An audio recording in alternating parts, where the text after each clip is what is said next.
Say you're thinking of me, but you're just lonely. Tell me I'm special, but to you I'm anybody. But to you I'm anybody. But to you I'm anybody. But to you I'm anybody. Anybody. But to you I'm anybody. But to you I'm anybody. But to you I'm anybody. Anybody. But to you.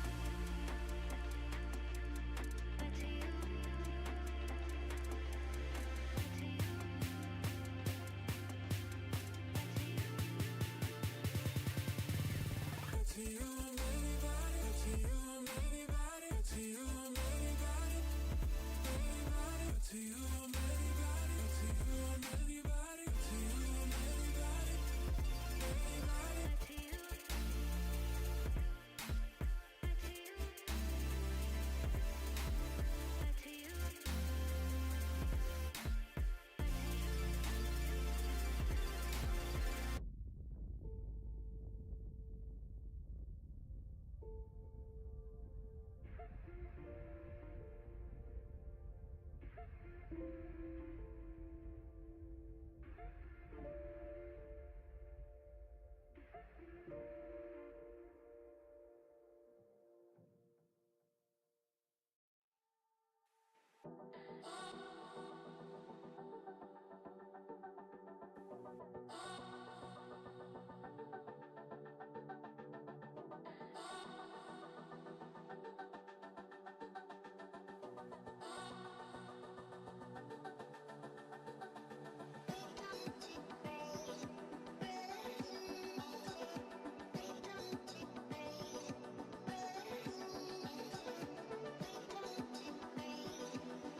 Hello and welcome everyone to the League of Legends University Esports Winter 2023 Prize Playoffs. We are here with the upper bracket finals. I am the Mac and this is Black Blogser.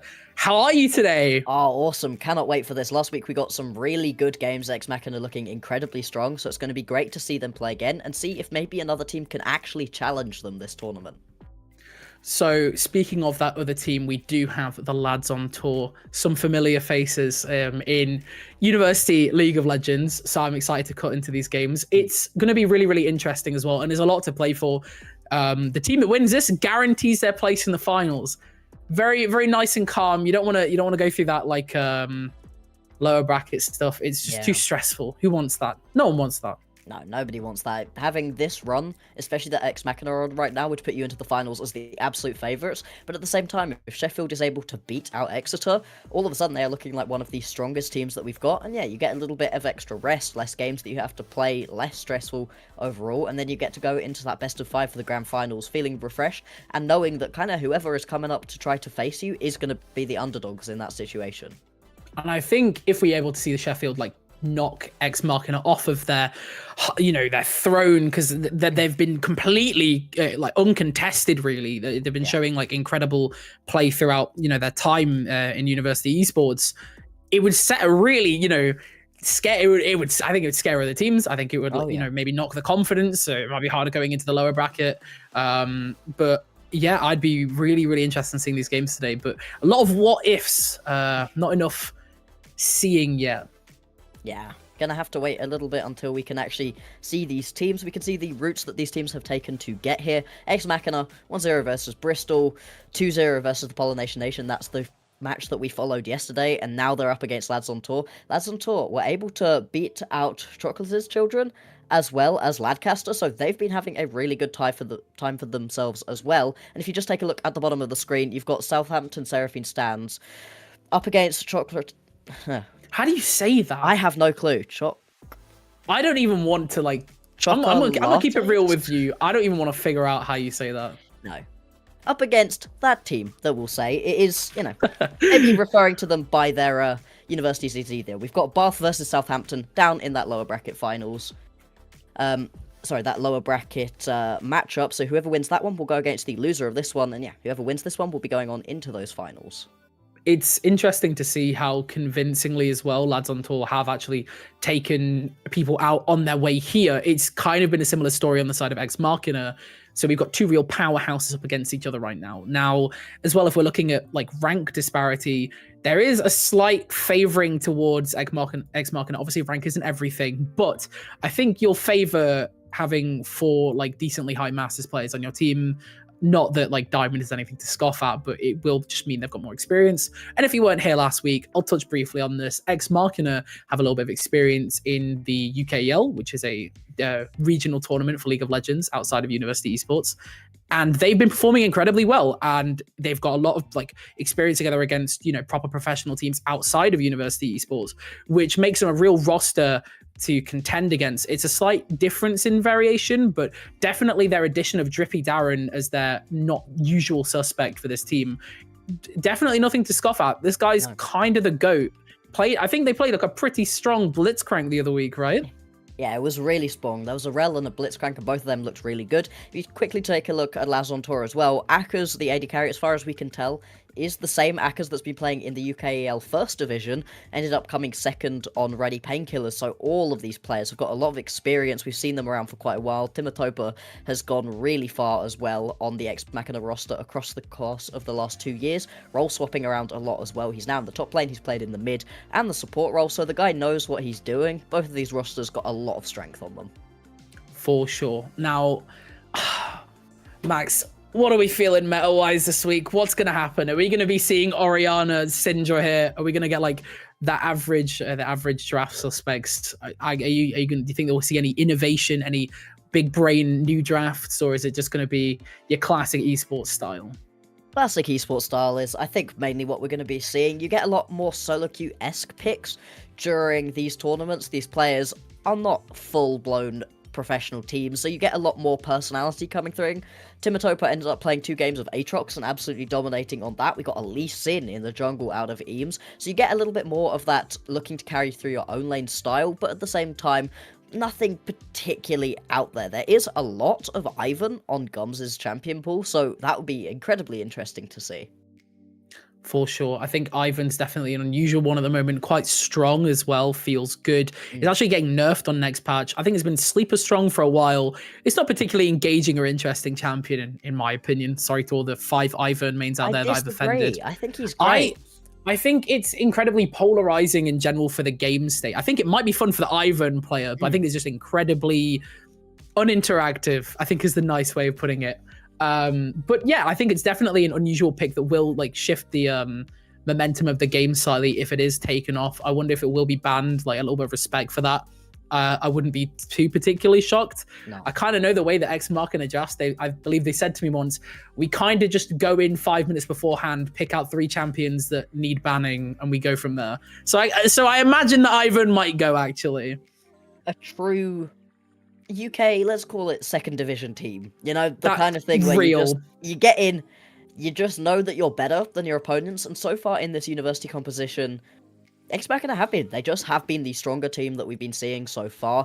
The 2 games that they had last week were just stomps. Every single lane seemed to be able to get ahead, and that didn't really feel like there was any particular way to get back into it, so you know, it'd be really interesting to see once we get into this draft what Ex Machina go for, because Lads on Tour are a better roster. They have a lot of really strong players, but do Ex Machina still just feel like they can draft whatever they want, they only need 5 minutes of prep, or maybe are they paying a little bit more respect to the Lads on Tour? I think game 1 we might see a little bit of a more lax attitude, but if Lads on Tour are able to take that game 1, I think we'll see complete shift in momentum. I can't imagine that blasé attitude will stay for long, but it's all about, you know, whether or not they can actually break through and get that initial match 1. Now, it's interesting to note that Ex Machina does have side select, so they have taken the blue side, incredibly strong, really good prio picks at the moment as well, especially in the mid lane for Eden or Akranos, who is very, very strong on your classic mid lane mage style. So good rotation of Orianna, Syndra, Azir. You generally have to ban out either like 1 or 2 of those, and I think because they've taken blue side, if I'm in the position of the Lads on Tour, I personally think you'd ban the Orianna Syndra. You leave the Azir open. You don't really play around the mid lane. But honestly, Orianna Syndra are just incredibly overtuned at the moment. And I think leaving them open would just be an insane gamble, really. It really is, but then again, if you do ban out those 2 champions, you're leaving so much on the board that these players are so good at. Eames has got an insane win rate on that Evelynn, and that's one of those picks that I see a lot of teams ban just because you don't want to deal with it. You don't know where the Evelynn is at any one time. You're kind of having to ward against her camps to be able to actually track her through the jungle, and once you get later on into the game, if you get a couple of kills into the Evelynn, at any moment, if you can't see her, you just have to assume that she is right behind your AD carry, and it makes playing the game so very tricky when somebody's that good at Evelynn, banning it out makes a lot of sense. So maybe you've banned out 2 mid laners in the Evelynn, and then you're leaving the Aatrox in the top lane, you're leaving the Blitzcrank potentially open in support. There's a lot of picks that these guys are great at, and I don't know if trying to target ban out is kind of something that you can do. I guess one of the big parts of university esports in general, not just this tournament, is removing a lot of comfort picks. People won't be as versed and as practiced and have a very wide pool, and they might not necessarily understand, you know, rotations and all that kind of stuff and how to actually play around this drafting phase. But if there's one thing you can do, is be really good on a character, right? Yeah. And we've got quite a lot of I wouldn't say one tricks. I think that's a disrespectful word. I think these people are actually good at a wider range of characters. Yeah. But when you've got something really comfort, like a Pike, for example, or as you said, an Ivern, an Evelynn, I think removing these picks is pretty essential for success. I think the hardest things to play around are if you have a player like that, but you also have someone who can just play that meta role, like, for example, Eden, whether or not you want to take these picks away, especially when they have that first pick available. It's a hard one. It's a really hard, like, balance. It is. And with something more meta that Eden is playing, you don't need as much attention, is the thing. You're not relying on having Eames get into your lane and try to help you out as much as you are on some of the more interesting picks that you can end up seeing in the mid lane. You know, the Akali, things like that, where you would love some jungle attention. You can make solo kills happen, but more than anything, things like the Azir, the Orianna, the Syndra, they're perfectly happy to just sit in lane, and then once you get to those skirmishes and team fights, that's where these champions really pop off, and it gives a lot more freedom to the jungler to be able to move around the rest of the map. We haven't seen lads on tour and the way that they play, but they're going to need to be really cognizant of the way that Ex Machina seem to have more members to almost every single team fight. You know, they are good at roaming members around, getting them into these skirmishes, and having more members, especially in the early game before items are coming through, when outplayers are trickier, that can be everything when you're trying to win out on those little plays. 100%. And I wonder, because obviously you mentioned Erling Haaland, Akkers, Ruddy Painkillers, taking Ruddy out of the UK or Div 1, taking them to the regional promotional series in the NLC. It adds a real professional element to the team. It's like someone who's incredibly well versed in how to play these games, how to do drafts. And if you're bringing someone with that like incredible competitive experience, and a player that talented as well, because Akkers is very good, wouldn't be in regional promotion series if they weren't, then it kind of changes the rest of the team. And I wonder if Ex Machina's blasé attitude might kind of hold them back a little bit here, as we are seeing the first bans come through now. Unsurprisingly, that Ivern is gone. The only thing I'd say about Akkers is if he was in the top lane, I would be a lot more scared. That is his comfort role. That's where he really likes to play. But obviously, it's university. You have to play with the players that you have. So he's not in the top lane still. As an AD carry, I expect his mechanics are going to be able to pull through. Like you said, the Ivern taken off of the board. It looks like the Evelynn might be going next, and it does indeed get taken away. These are massive comfort picks, and these kind of comfort picks in the jungle can completely skew matchups, because everybody in the jungle is used to playing against a Jarvan, a Maokai.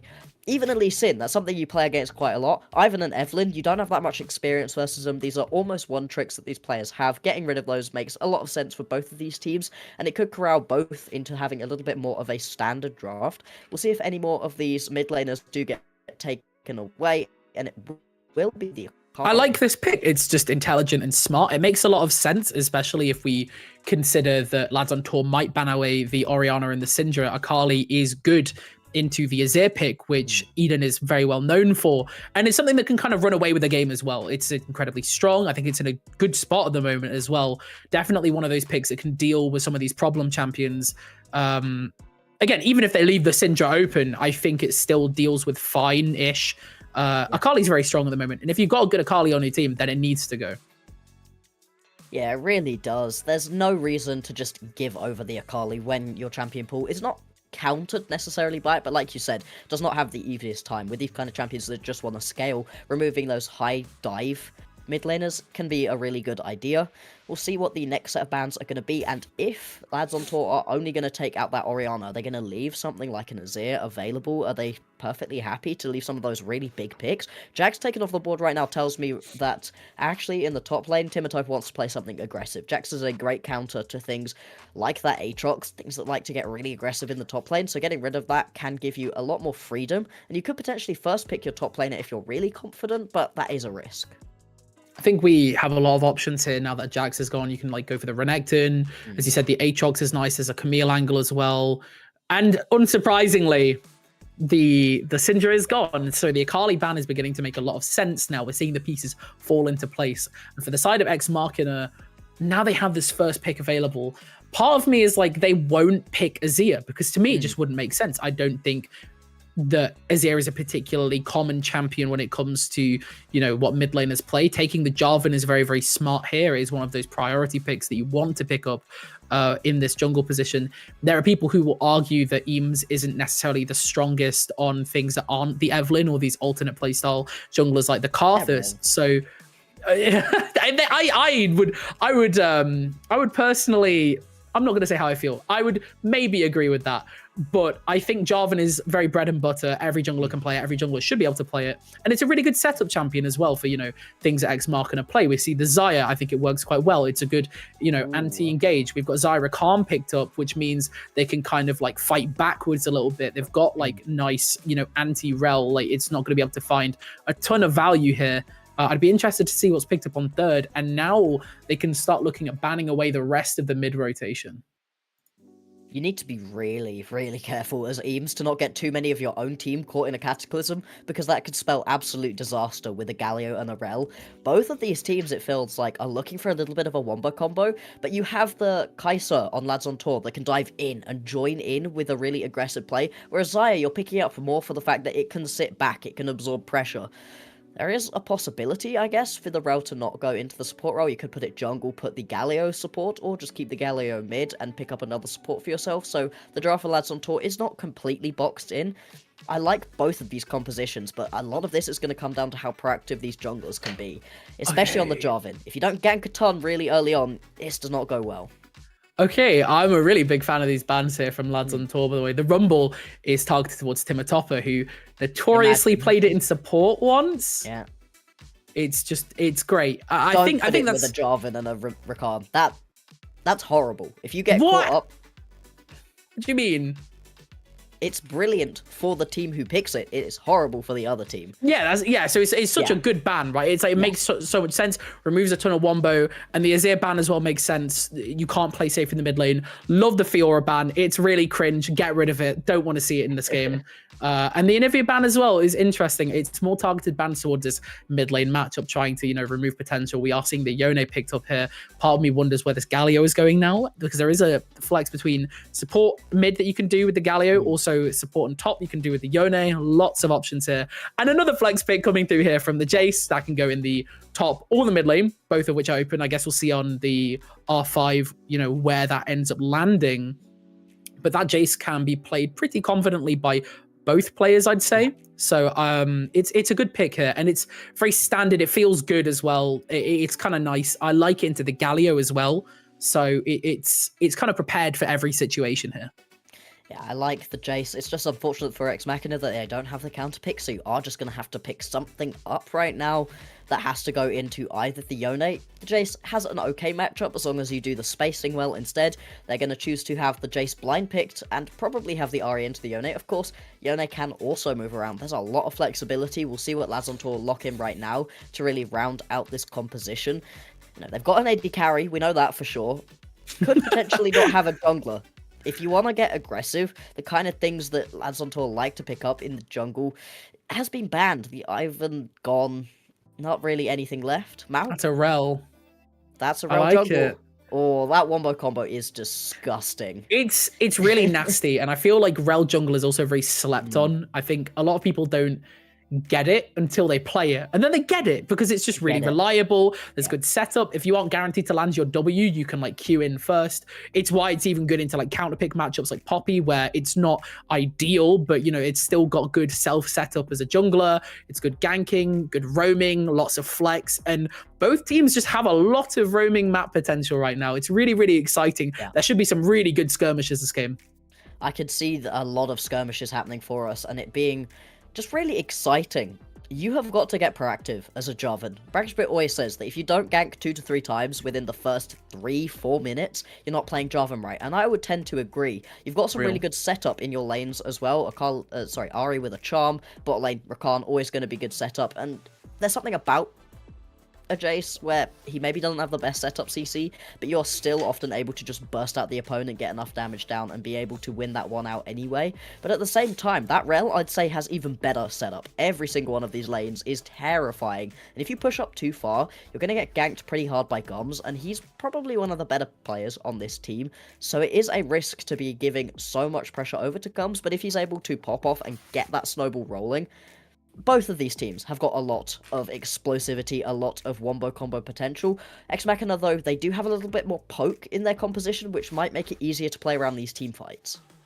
This is one thing I actually wanted to talk about briefly, and I'd like to add on to it with the kind of lack of like range you have from lads on tour outside of Kai'Sa realistically. Sure, you've got a little bit of poke with the Galio, but not really enough effective range that's going to matter ever. Getting on top of these players is going to be difficult as well. Obviously, you have the Jace disengage. Ari's incredibly hard to catch and very slippery. So is the Jarvan if he's not already commit to the engage with Cataclysm.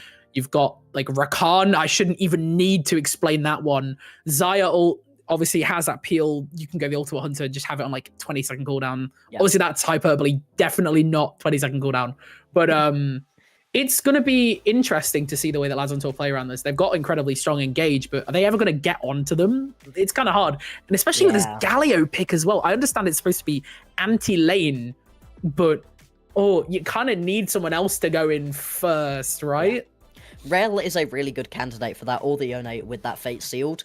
Obviously, there's a Malphite. That's always going to be some really hard engage, but you're not really expecting the Malphite to get involved until we get to that level 6 at least, once those team fights are really coming online. So it's going to be a lot on the Rel to find that initial bit of combo. The Magnet Storm is great in this situation, as well as that Galio Taunt, where you're just trying to get as many people into a small area as possible to just destroy them, mainly through that Yone Fate Sealed, but then Kai'Sa just on the backline, being able to deal the damage and being able to keep up with this composition. Because like you said, there's a lot of getting away ability on Ex Machina, sure, but also if everybody decides to go in, Jarvan flies in, Rakan flies in, Ari can go in as well, you kind of end up leaving the Jace and the Xayah quite far back, which could leave them vulnerable to just being turned on and dove. These team fights are going to be really, really tricky to play out, but that's for both of these teams. When you draft this kind of high-octane, just incredibly risky composition, you're accepting that there is a level of volatility in your game, and I think it's up to these junglers specifically to be able to swing the pendulum in their team's favour.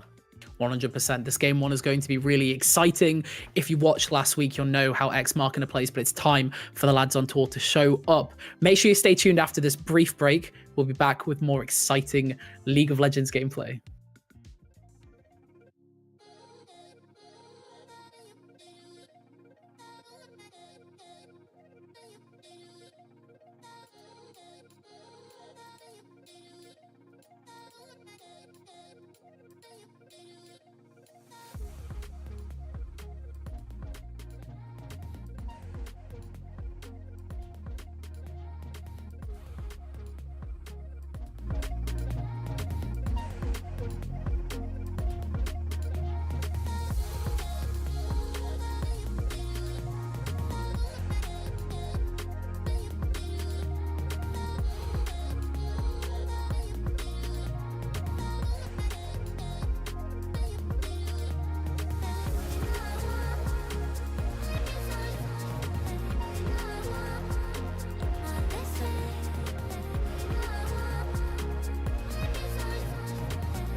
You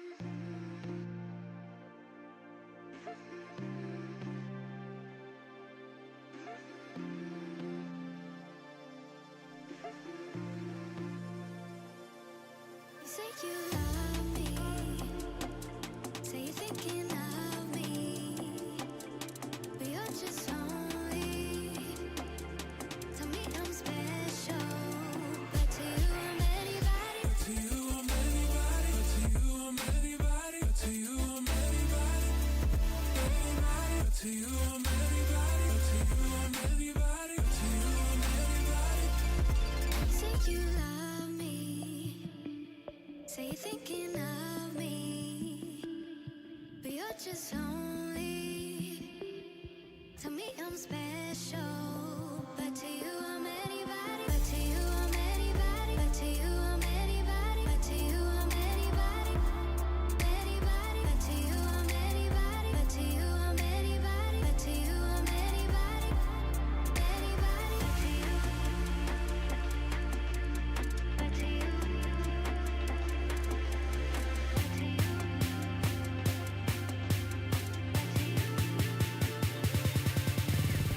To you I'm anybody. To you I'm anybody. To you I'm anybody. Anybody. To you I'm anybody. To you I'm anybody. To you I'm anybody. Anybody. But to you. But to you. But to you.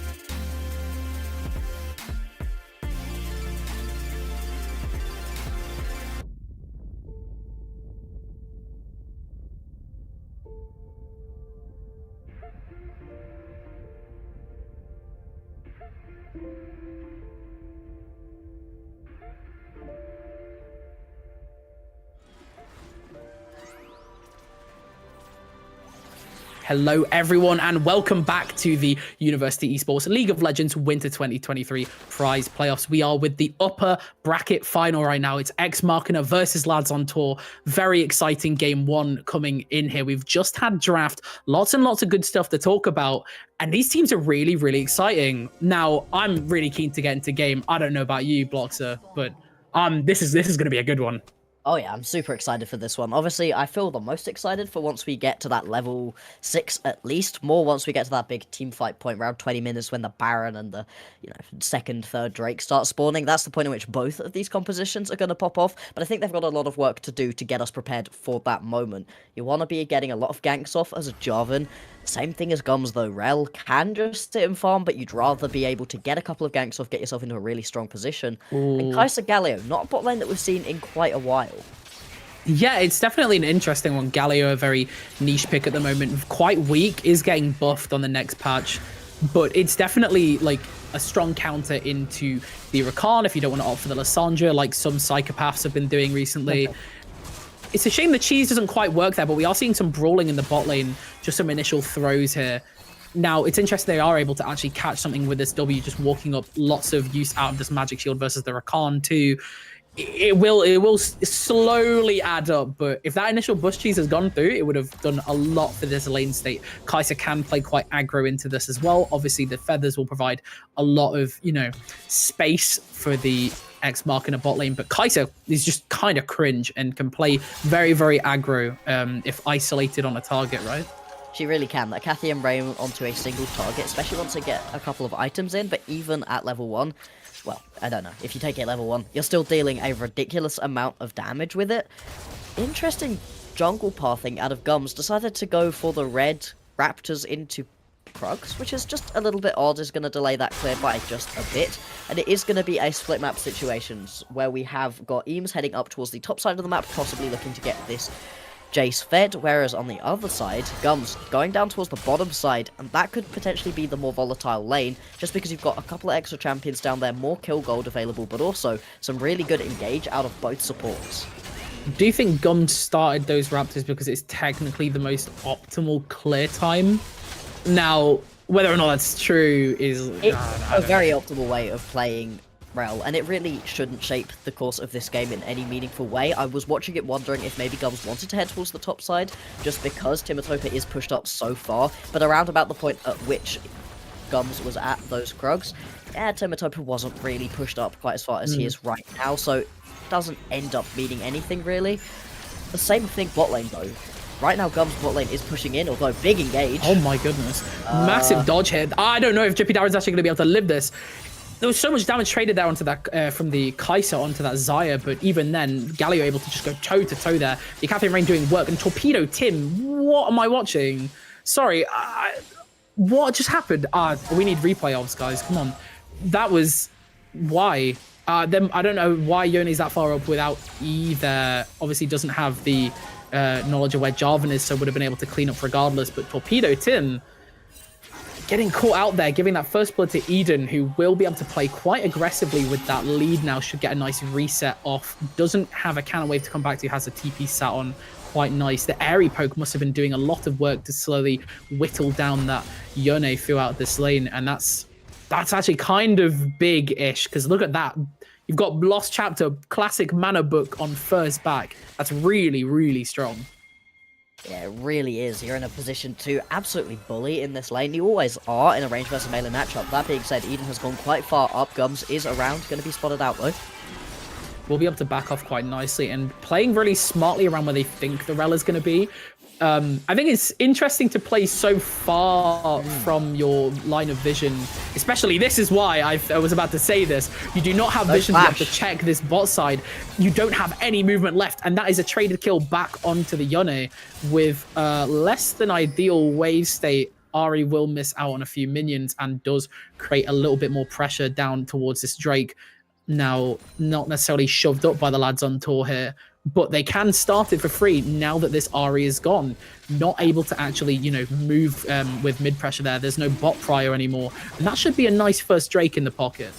Yeah, it's a pretty slow take out of the rel, but it doesn't really matter, not when the mid laner has died and you've got priority in the bot lane, like you said. And I was going to say, after that first blood went over to Eden, it's great, but you still have to really be respectful of the Yone. He's one of those champions where his kit gives him just innate power. There's a lot of champions where if you're not ahead, you're basically useless. That's not the case. Boxus? I think Boxus might got be in though. trouble. I don't think he has enough mana to actually kill Timotopper here, sitting on that flash to the last possible second.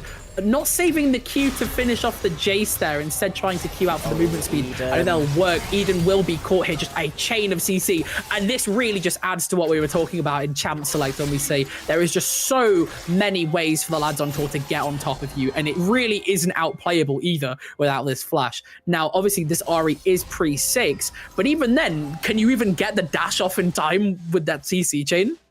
You better predict it a little bit. Once you got the flash back up and available, that's going to be a little bit easier to play around. And I would just love to highlight Mref right here. The roaming alongside the jungler is huge. Rel and Galio gives you so much lockdown CC, and has been playing this lane so effectively, roaming up on really good timers as well. If you take a look at this CS, Akaz is still absolutely fine. He is not in a bad situation at all, despite the fact that his support has been all over the map, getting kills for the jungler, getting kills for the mid lane. Akaz has just been sat here doing his own thing, and that's what you get when you get such a good player in the UK scene. And it's surprising because Lasp is not bad either. Drippy Darren, those two had pop-off performances in the previous series that we saw, and shutting down such a key lane can be just huge for the outcome of this game.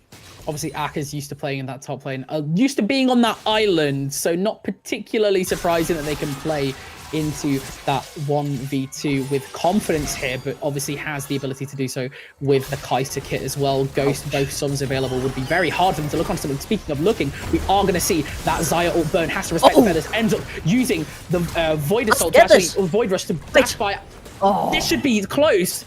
Galio has to finish off there, will be on 1 HP. Drippy Down should be able to clear up, not going to have enough burst damage. However, Cataclysm is available, will end up popping that just to secure the kill. It's a 1-for-1, but that Galio has 2 kills now. That is, it's not great. Yeah, it's not ideal to be giving over a couple of kills to the Galio. To be fair, I would rather it on the Galio than on the Kai'Sa. Akaz. Oh, hang on, we're just going to watch. Yeah. Yeah, okay. It's a 1v1. And he will actually live here if he has the W, never mind. Unlucky. Yeah. Unlucky. You know what? Punishment for playing Yone. Deserve. To be fair, yeah, we got that kill, despite the fact that Eden was so far under that turret, is just disgusting. Once you get a couple of kills lead on this champion, it's absolutely insane. You've not even got a first item completed, and Torpedo Tim is having a brilliant time in a matchup that he was meant to struggle into a little bit. Eden just wasn't playing respectfully enough. I think that's what we can attribute this to. Eden just stepped up in situations where he had no right to. Yone, you've got that ranged advantage. You can poke him out, try to just land those charms, full combo, poke him down, keep yourself safe, and instead decide to step way up in the lane, got ganked, and that's kind of all she wrote for this lane phase. And you don't want to fall behind as the Ahri, because Ahri brings a lot less to a team fight than a Yone does, especially in this composition. I came in with a lot of confidence for Ex Machina, but actually this wombo combo composition at a Lads on Tour is still working really well in the laning phase too. Now, it's interesting as well, because I don't think this Ahri is necessarily a comfort pick here coming through for Eden. And as you said, it's very much not super helpful in these team fights. It is just a pick champion, but Yone's just kind of better at that, actually. Especially if they were able to put Eden behind, which they have. Down at least a couple of waves of XP, not great. Has like a couple of kills in the pocket of Yone. Sure, has that match now, but should lose a lot of lane priority here if they choose to play around this mid lane with Herald.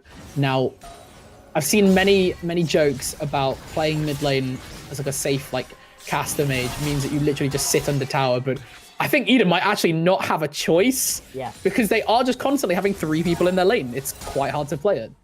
Yeah, you really just don't get to step up right now at all. You just have to sit there underneath your tower, hating life. Pretty much. It still is 4 for 4 in terms of kills. More importantly, the gold pretty much dead even as well. But I think it's where the gold is right now. Both of these mid laners got a little bit in their pockets, but you're just expecting Yone to do very more. nice early trade there. We are going to see Last come through with that immediate. Wow. Hero's entrance there coming Hero's through. exit. Yeah. Just you know, running. maybe it must be like a big brain play that I didn't see coming here. Well, it got him out, so it can't be that bad. He did not die in that situation, and it looked just a little bit risky. You've got a huge chunk of gold right now in the support gap as low, Mare. We are going to see an immediate trade coming through, cancelling out the Galio exit. Nice Featherstorm popped. Last maybe looking for this fight still, but that is a Malphite with a Malphite or accepting death. They're trying to get as much damage down onto Ak, because they will not be able to find that kill, unfortunately. But yeah, we are seeing Galio just with so much gold here, which is probably going to be providing a lot in this lane differential. If we look at the way he's itemizing here, it probably will be something like the Radiant Virtue, but we are going to see a really nice trade here come through from Torpedo Tim. Not quite enough damage to finish up Eden, but pops the ult, and that's a really important cooldown gone. Does look for a little bit more trading. Has the area as well, so can just poke forward a little bit, but smart enough to know when you've been defeated, looking for that reset, and especially with Galio lurking around here, it's probably not right to continue trading there. Yeah, don't get too aggressive. Still though, surviving is okay, and when we were looking at the gold, actually Eden and Torpedo Tim have got even gold, which I wasn't expecting. I was expecting there to be a lot more on Torpedo Tim, so Eden not as far behind as I was really expecting. We've got a Cloud Drake available, not one of the Drakes that teams tend to go for too heavily, but you've got a lot of members around right now for Ex Machina. Looks like they're going to force onto this one. Full vision though. And I like it as well, it prevents the Drake stacking, but they do have players of 4 teleport coming through from this mid laner. Yone will not be able to look for anything here. I think just playing it safe, trying to make it so it's a little bit harder to walk out. They could look for a collapse, but unfortunately it would be that Zai they want to look onto. Torpedo Tim just going wide with these cooldowns will be caught, slowly chunked down. Not going to have enough presence to actually continue going forward. And yeah, I understand the logic there by trying to look for something, but overall that's going to go towards Ex Machina, and it puts Lads on Tour at a little bit of a slower scaling advantage here, removing that Drake stack. But we are going to see next Drake will be Mountain. That's going to be very interesting as we see Trader Darren just miss the knock up onto the Galio here, forcing the flash out and secures the Scuttle Crab. That can be huge. Lots of skirmish. Really high skirmish, which is what you expect from these kind of compositions. Sure, we talk about them as wombo combo, but at the same time, Ex Machina do have plenty of elements of a poke composition, and more than that, wombo combos in their individual elements still have a lot of engage. It can lead to a lot of skirmishes like we're seeing right here.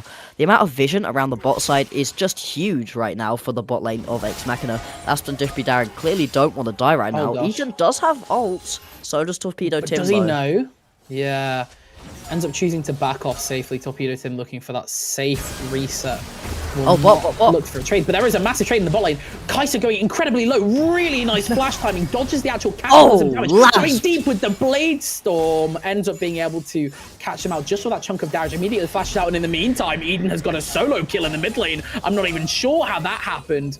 I don't even think Torpedo Tim will have got that reset off. But there's so much happening right now. And Gums has to walk to actually get this Rift Herald into the mid lane, actually walking through. We are going to see a dive come through onto the Galio here. Not quite enough damage to finish him off. We are going to see Eames chase with this Jarvan. No ult to get out this time. No, they won't be able to pick up the kill on the... Actually, yeah, they will. Yeah, they will. They'll be able to get it onto the... There we go. Yeah. That's well played. Yeah, like chasing them down, you know, pincering them off quite nicely. And there is a lot we can comment on, and I feel like we're not getting the time to properly acknowledge these plays because there's definitely a lot going on from both sides that are very interesting. But right as we can see here, this is X Machina's stabilization and their stabilization play. Very, very nice to actually see something quite coordinated around this bot side. Get some more gold in last pocket because it was quite lacking. It doesn't put the Kai'Sa ahead as well. Although saying that, Kai'Sa's going a build that will make her still very, very potent in this early game. Can still trade so much burst. Like seriously, it will just one shot last if he's not in the right position and not playing it properly. But at the end of the day, you're not dealing the same amount of consistent damage with the Undead Wave build. You're kind of conceding the fact that, hey, I didn't get those early kills. Okay, fine. I'm just going to go for a more poke-based composition. Which still works fine for a Kai'Sa, but up against a Xayah, who's a lot more traditional with the Kraken Slayer completed already, you're going to struggle to output that level of damage. You're really relying on Torpedo Tim to be able to make up for that, and I can see that being relatively easy to do. The completed item as well onto the Galio is huge, as Eden getting jumped on again. Torpedo Tim will land that knockup, but is not aware of Drippy Darren. The face shield is going to catch Eden. The shutdown going down nicely. Has to pop the quickening to even live there. Really not in the favor of how Ex Machina wanted that trade to go. I think really underestimating how much damage that Yone has, and the survivability as well, with just how ridiculously buffed his W shield is. Just so free on even just one hit, and it gives you like 250 health. It really is enough to just you know, stop that really nice cancel from Boxes there. Has to pop the Cataclysm. The flash has been taken here. Timotopper going so low. Minion will not be Winion, unfortunately. Nope. Timotopper getting away on 1 HP, but I don't think the boys are finished. Look at the lad send it down. Timotopper quite deep in this lane, so he should be safe last here to try and, you know, shove them out a little bit. We'll start up this Herald whilst, or in the meanwhile, Kai'Sa has secured first turret gold. Yeah, Aka's just going to sit himself down in this bottom lane and do his thing, looking to get really fed. Something that he wasn't able to do off of purely those kills in the bot lane. Still, you're going to trade it up onto Ex Machina for this Herald. You can pop that into any of the 3 lanes at the moment. All of them are a pretty good idea. I want Eden to play a little bit more respectfully because you've got yourself that Leandri's finish. You deal a ridiculous amount of damage, but you do not win in a 1v1 or even a 1v2 versus this Yone when he has Fate Sealed. When he doesn't, it's a completely different story. But at the same time, you've got a composition as well that you're up against where you can end up with Mreh jumping in and helping him out as well. So just play a little bit more respectful. Use this Herald, get yourself a turret, get a little bit more gold in on a reset as well that lads on tour have taken, so really good timing. Lasp is going to get pretty much all of this, which is a big chunk of gold, 300, enough for a kill right onto Lasp, and that's where you want the gold to be going right now. Timotopper's been doing good for himself, and the objective control, more than anything, seems to be favoured for Ex Machina. Oh, well, kind of like switcheroo on the teleports here. Malphite coming in is going to try and look for a play somewhere. Oh, it's a steal! You do see the Featherstorm come through and the steal from really, really nice there coming through. The shutdown onto Akers as well will end up putting a really nice amount of equalization of the gold in their pocket. Now the Drake stacking is back in the hands of the lads on tour. I mean, I think Rel steal is really, really nice as well. The amount of burst damage is really, really good. I think can probably steal from like 1.5 at this point in the game. Yeah, as a jungler, you're kind of sat there, and the rest of the team's question mark pinging you, but it's not your bad. They are smiting. It's like against a Cho'Gath. Yeah, it's more damage than you can actually put down, and you're relying really on either keeping the Rel out of the pit, something that Ex Machina really failed at in that fight. They ended up split, no real focus onto the Drake or onto trying to secure the fight, ended up losing out on both. Or you have to just hope that the roll messes up. Gums is unlikely to do that, been playing really strong, as Oh Torpedo my Tim goodness. gets another kill onto Eden, and we came into today so up on Ex Machina. They've had by far the stronger route through these prize playoffs, but all of a sudden, I'm beginning to question that. Lads on tour looking super strong. And I think it's good giving Ex Machina a run for their money, not letting them take this game away from them, actually wanting to get in these finals and secure their spot is really, really good. We've not seen a confidence from a team like this so far in this tournament, and I'm really, really happy to see it such a strong contest. And as you were saying, like, I just want to go briefly back to that Baron play, keeping Rel out of the pit. The teleport from Eden there, getting read so nicely by Boxers, splitting their own teleport there, because they put Ex Machina in a really hard position. You either give up top tower or Malphite TPs down and kills you. It's really, really good. So by sending that Ahri top lane, they've actually taken away a lot of their strong Drippy Darren, extended don't do trade it. potential. No way. Walks into the taunt. Is not going to get CC'd here. The Justice Punch will just go a little bit wide. Ends up burning quite the Ignite CD there. Oh, I think we are going to see something come down here. The Yone can only live for so long, but it's really, really hard to tell. But we are going to see Yone get taken down here. Jace obviously does have an incredible amount of burst damage, has the double item spike as well, fully stacked tier item, along with the Eclipse. I think we've really been sleeping on how much work Timotop has been doing in this top lane. It should convert if they're able to move Jace round to other parts of the map, but unfortunately, even though there is a lead in this top lane with the gold, we've not actually seen it. No, it's a really tricky matchup as well, because the Malphite just does more than you in the team fights. You have got a much more complicated game plan as Timotopia. You've got to poke out, landing as many of those accelerated shot blasts, maybe all in onto somebody if you can kill a key carry, but who are you going to kill? There's 3 tanky members, there's a Kai'Sa who can go invisible and just run away, and then there's a Yone who probably just turns it back onto you and takes you straight out. I can see a lot more split pushing actually coming out from Timotopia rather than trying to get involved in these team fights, but at the same time doing that leaves the other 4 members of Ex Machina really vulnerable. You're going to be able to pick themselves up another of these turrets. They are ahead in gold as well, you cannot forget that.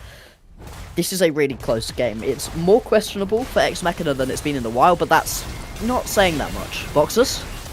I don't think you get this tower, buddy. I'm not going to lie to you. Has the ult available. I think they could wombo here with the hero's entrance, but it's not going to be enough. We are seeing the teleport come through from Eden. Should be enough to clean up another teleport. They're looking for an all-out fight, and it looks like Ex Machina is going to have to back off here. Lots of respect on Torpedo Tim and how strong this Yone is with the Rel shadowing as well, but they might look for actually a really nice CC chain, and is taking out the Cataclysm lands. Last picks up the kill. Gums has to flee. Eden is hunting the charm, goes wide, but can still chase. The slow coming through from Jarvan. Flash has to be burned. It is a Baron angle, I think. But you get stolen, outsmited by the Rel, making this really risky. There is absolutely no vision into this pit. It depends on if Gums wants to sacrifice his own life, I think. Eden is going to stand here. Oh, misses onto Akers. Uh-oh. Oh no. Oh, Eden.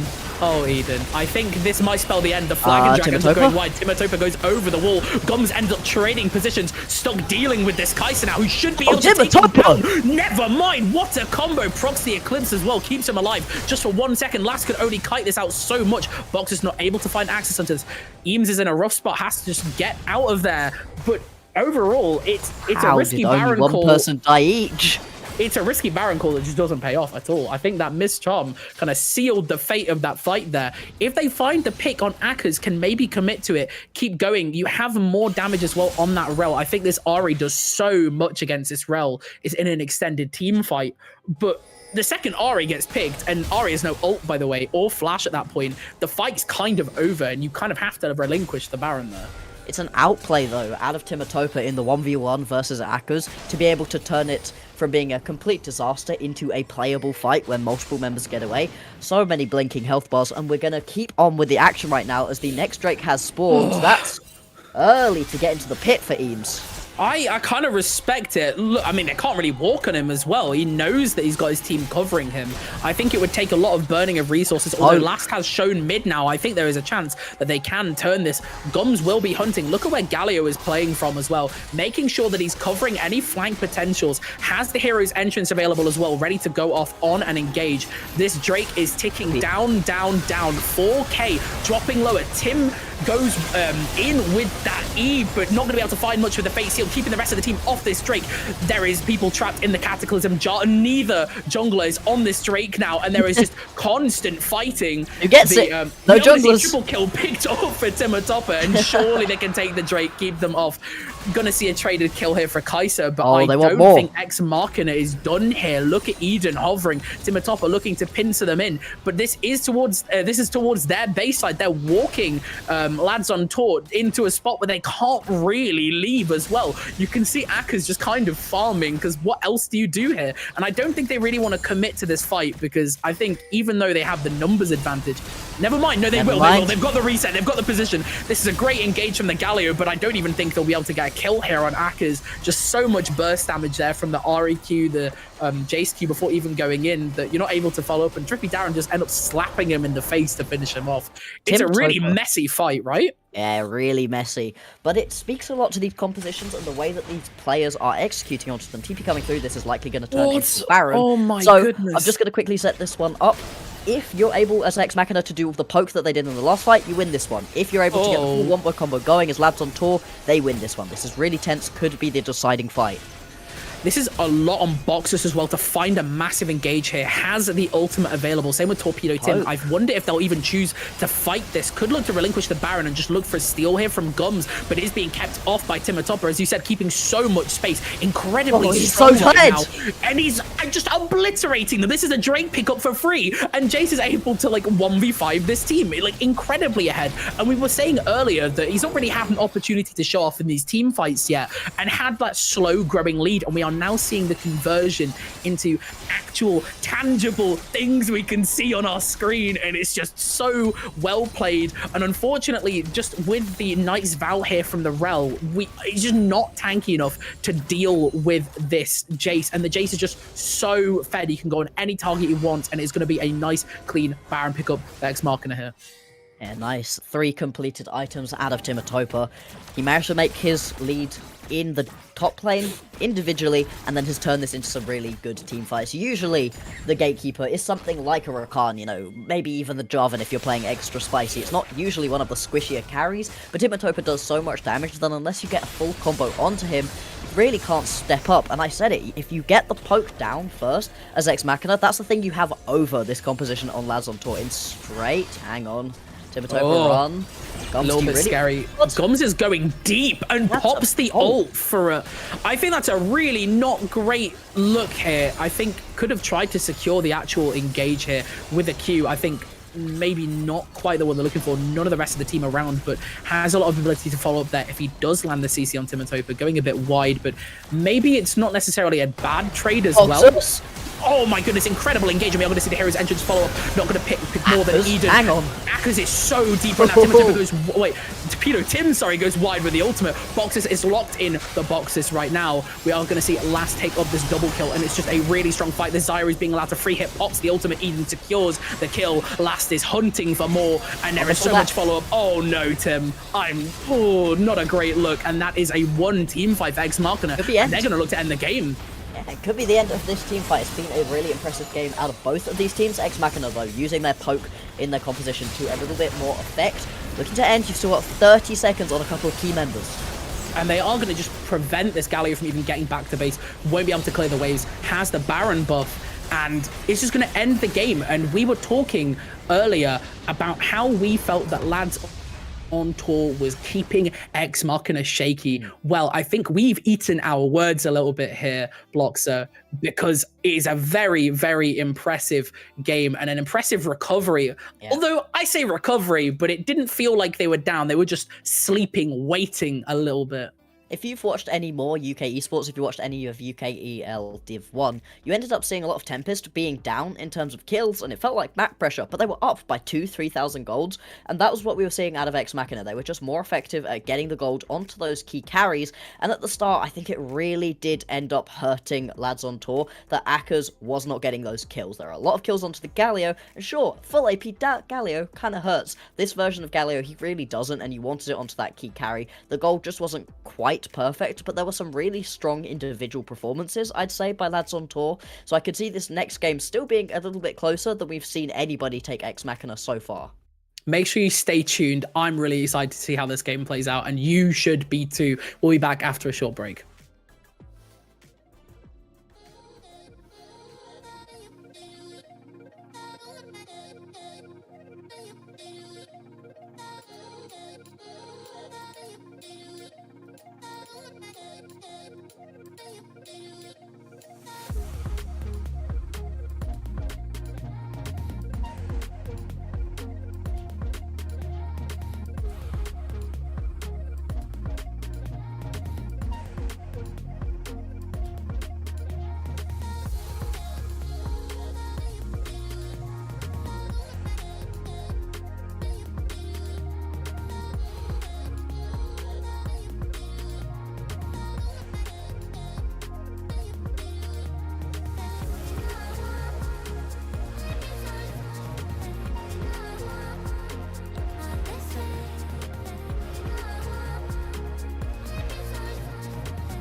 Say you love me. Say you're thinking of me. But you're just lonely. Tell me I'm special. But to you I'm anybody. To you I'm anybody. To you I'm anybody. To you I'm anybody. Anybody. To you I'm anybody. To you I'm anybody. To you I'm anybody. Say you love me. Say you're thinking of me. But you're just lonely. Tell me I'm special. But to you I'm anybody. But to you I'm anybody. But to you I'm anybody. But to you I'm anybody. Anybody. But to you I'm anybody. But to you I'm anybody. But to you I'm anybody. Anybody. But to you. But to you.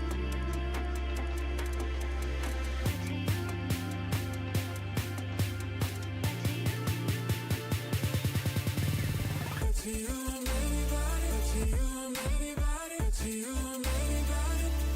Anybody. To you I'm anybody. To you I'm anybody. To you I'm anybody. Anybody. But to you. But to you. But to you.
Hello, everyone, and we are back with the University Esports League of Legends Winter 2023 Prize Playoffs Upper Bracket Finals. We've just come off of our Game 1 with an Ex Machina victory that kind of looked like a sweep of momentum back in their favor, and I think has definitely set like a precedent of how they're playing at the moment. Max, do you have any points you'd like to make that really stuck out to you about that game?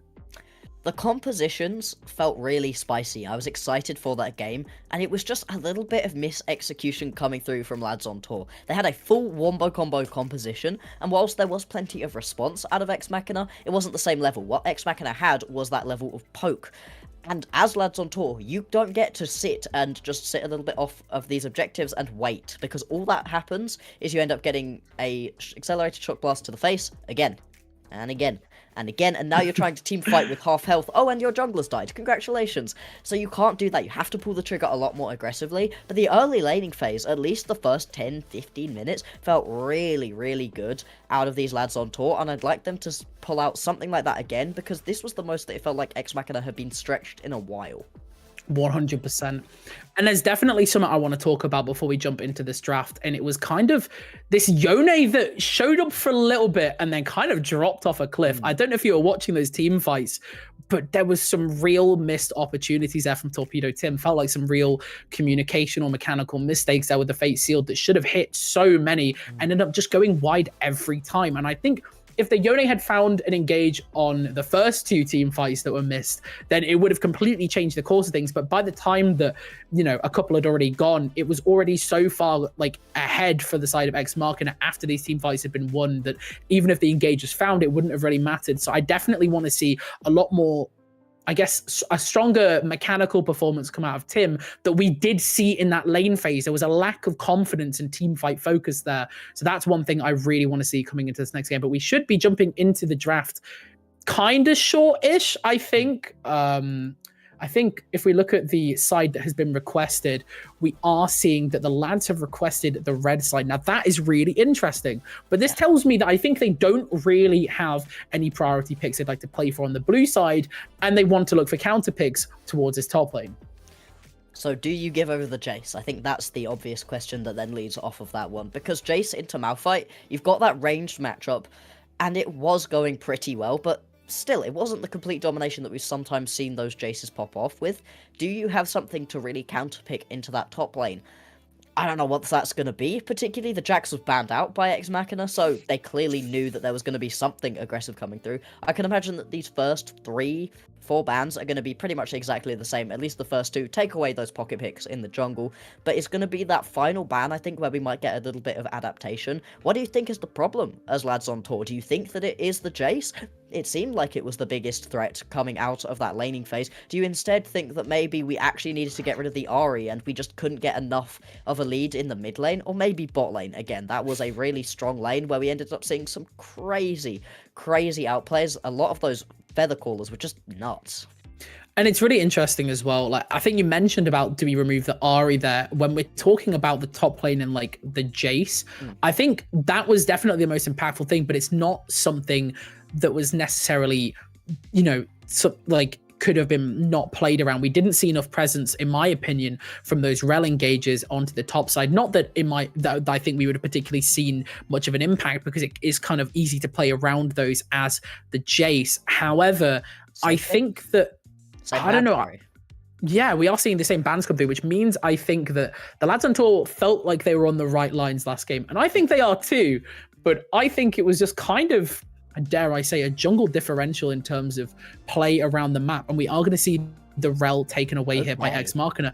Very, very interesting. So I think they understand that they can play it and that it is stronger engaged in the Jarvan. And looking at the way that lads on tour played that previous game, it doesn't quite feel like they got the rel, if that makes sense. Like the engages were kind of there, and it was a really nice steal as well. They, you know, played that really well, but overall there was a lot of missed opportunities and, like, you know, these tight angles that can be played around that weren't there. I wonder if we'll see a bit more of a stronger team fight execution here coming from the rel. That's a rel support and a Lilia jungle, and that might be a Tristana mid lane, I think. It could well be. Rel Tristana can also be pretty good. You've got a lot of all-in potential that can really ruin a Kaiser's day. Gum's going to go for that Sejuani. So, again, high gank priority. And this is really different. The Java being available, though, is interesting to me because when you see a Lilia on the other side, you kind of just want to spend as much time as you can ganking, and Jarvan is a lot more proactive than a Sejuani. Sejuani is still good on that gank priority, but Lilia, she just wants to sit in the jungle and farm until you get to that level 6 point, maybe first, second item, at which point you run around and you can just wreck team fights. Does a ton of damage really fast as well. This is risky out of S Machina, because if you don't get Lilia ahead, she gives pretty much negative use to your team fights, whereas Sejuani, you could put 1,000, 2,000 gold in the dirt, still going to be absolutely fine. In the bans, we are going to see the Yone taken off of the board, as well as that Jace. These are two picks that we saw last time around that had a lot of success in individual ways. Clearly, Ex Machina were actually scared of that Yone and think that the composition they've drafted again might be able to work. You've changed the jungler, but you've still got that Kai'Sa and that Galio, and that wombo combo will always be a threat. Final ban going to be the Fiora. I know that you're happy about that one, and so we'll see if lads on tour want to counterpick for themselves into the mid lane. Maybe you already have your mid laner with the Galio, or top lane. I'd expect you to counterpick with your top laner. That makes more sense to me. I like the Aurelia here because it's kind of goofy. I think it's definitely a skill matchup, and I think it's time for lads on tour to show the skill, and how they're playing this. Now, picking the Aurelia here, this could go mid or top. My brain has to imagine it's going top lane, right? Like, that's the play that I would do, and this kind of proves that the Tristana is going mid lane here. We're seeing this Vayne hover, and that would be not Vayne top. I think that would be stupid. I think Last is also a very good Vayne. I think Eden has a lot of experience on this Tristana mid. Obviously, he's fallen out the meta for a little bit, so we've not seen that really crop up in this tournament yet. I wonder if this is kind of just an ego play. And also, I really like the Lilia here. You were talking about how obviously the Jarvan, blah blah blah, can gank, locks the Lilia in, really good counter, all that kind of stuff. But Sejuani's already been taken. And to be honest, I don't think she's good enough as a champion right now to whack her in the top lane. I think you have to commit to keeping this Sejuani, which is why we've not really seen any priority on any Jarvan bans to the side of Ex Machina. They're not worried. They're not particularly worried that, well, actually, guys, we're going to put Sejuani support, and we're going to put Galio mid lane, and we're going to put Jarvan jungle. Like, no one's doing that, guys. And we are going to see the Aatrox stock, and I really like this. I do want to see Timotopper show up on this Aatrox. Guy was a beast last week, and we really want to see it again. And he's been proven, he's been a beast today on this Jace pick. And the Gwen, another skill matchup here. The Aurelia is mid lane into the Tristana, quite nice. I like it. Can kind of deal with the all-ins, trades quite well early, ready to fight, throw hands. It's good, but a very interesting jungle pick here from Ex Machina, and I kind of like it.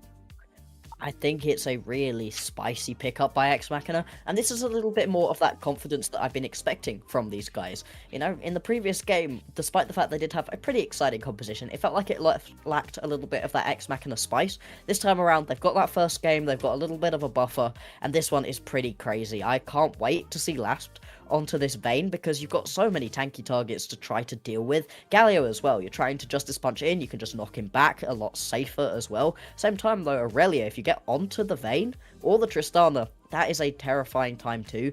You're really relying on these solo lanes popping off right now, because your jungler is not going to be a useful champion until we get at least to level 6, if not a little bit later on. And these individual lanes need to make sure not just that they don't fall behind, but also that they can create some individual advantages. I think if you're looking at a lane in which an individual advantage can be made, it would be top lane, Timotopper versus Boxers. We saw it being a surprisingly interesting matchup top, despite the fact it was a Malphite. If you manage to make a Malphite matchup look interesting, you're usually doing something right. But these champions, it's a huge skill matchup, and both of them, if they land their skill shots, can absolutely come out on top. 100%. Now, I'm really interested in seeing how Ex Machina want to play this. If they're just full ego coming into this game, they're already a game up. They're looking to just punish them, make lads on tour feel silly. But at the end of the day, it's lads on tour has to win this game. Otherwise, they're going down to this lower bracket. It's so much harder. And sure, they've been pretty dominant against every other team, but it might be a big confidence knock. So this game is so important. We'll be back after a short break. Make sure you stay tuned for the second game of this series. Will Ex Machina take this W and secure that final spot? Stay around.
Say you love me.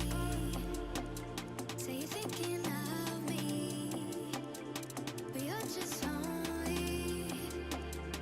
Tell me I'm special.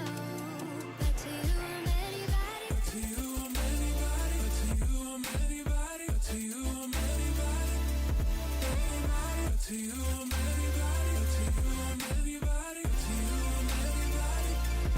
Say you love me. Say you're thinking of me. But you're just lonely. Tell me I'm special. But to you I'm anybody. But to you I'm anybody. But to you I'm anybody. But to you I'm anybody. Anybody. But to you I'm anybody. But to you I'm anybody. But to you I'm anybody. Anybody. But to you. But to you. But to you.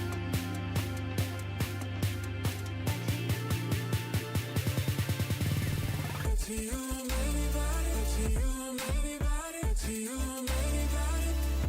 Anybody. To you I'm anybody. To you I'm anybody. To you I'm anybody. Anybody. But to you. But to you. But to you.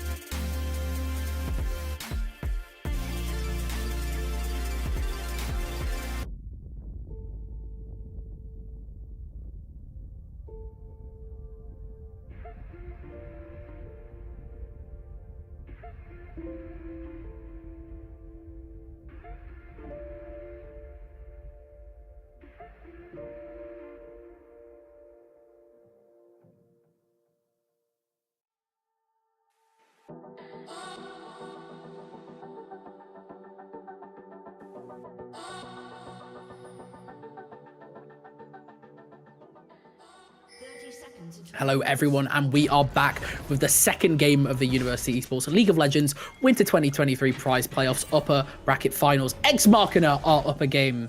Lads on tour have something to prove, and they are looking for an early trade here. Timur Topper will just E over the wall, but that's an E start, H-Ox, and you got to cry a little bit about that. Yeah, that does not feel good.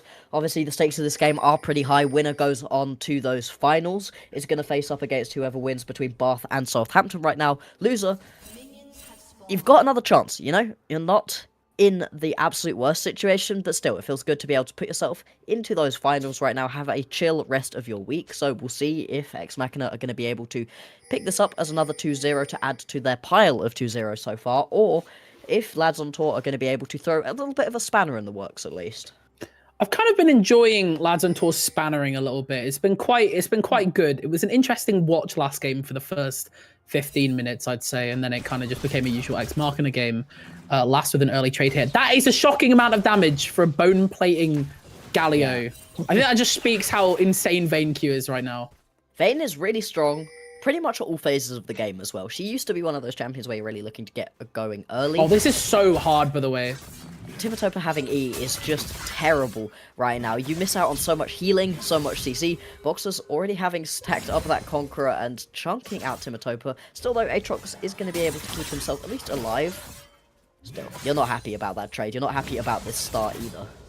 Oh, and Boxers can just look for more as well. Having this E now is just going to put so much pressure on this lane. We were talking a lot about how top lane seems to be very, very impactful. No matter how much top laners will cry about their game, their role not having an impact on the game. Listen, if there's 2 Worlds MVPs in a row at top laners, clearly the role is important.